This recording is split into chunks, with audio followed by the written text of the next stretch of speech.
गुंडों, बदमाशों, माफियाओं व अन्य आपराधिक एवं अराजक तत्वों को भी जेल की सलाखों में भेजा जाएगा, जहां मेरी सरकार में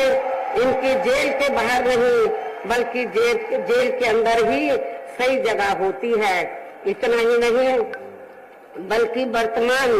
भाजपा सरकार ने जाति, धर्म व राजनीतिक द्वेष की भावना के तहत जिन लोगों को खासकर धरना, प्रदर्शन आदि के नाम पर जबरदस्ती गलत धाराओं में फंसा के उन पर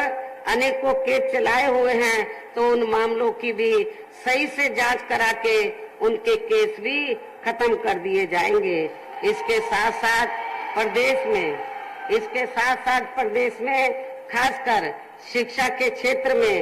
व अन्य और विभागों के भी कर्मचारी जो आए दिन अपनी मांगों को लेकर धरना, प्रदर्शन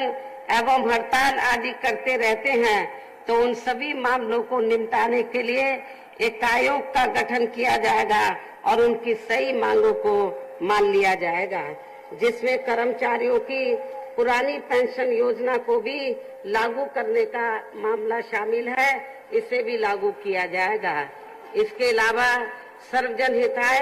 व सर्वजन सुखाय को लेकर अन्य और भी जरूरी कार्य किए जाएंगे, लेकिन ये सभी कार्य करने के लिए इस चुनाव में यहाँ बीएसपी को सत्ता में लाना बहुत जरूरी है, जिसके लिए अपनी पार्टी के लोगों को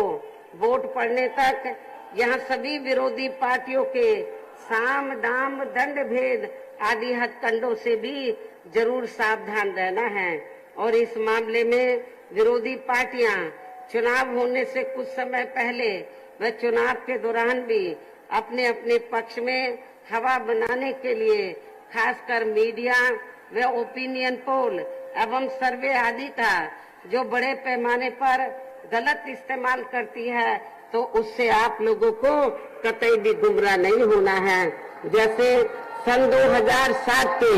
हुए विधानसभा चुनाव में उस समय मीडिया में जो बीएसपी को लेकर ओपिनियन पोल व सर्वे आदि दिखाए गए थे, तो आप लोगों को मालूम है जब रिजल्ट आया तो वो गलत ही साबित हुए थे, और इस बार भी आप लोगों को फिर से गलत साबित इनको करके दिखाना है।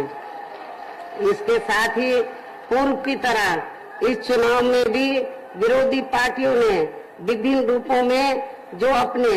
हवाई व प्रलोभन भरे चुनावी घोषणा पत्र आदि जारी किए हैं, जिन्हें सत्ता में आने के बाद ये पार्टियां अधिकांश अमल में नहीं लाती हैं, तो उनके बहकावे में भी आप लोगों को बिल्कुल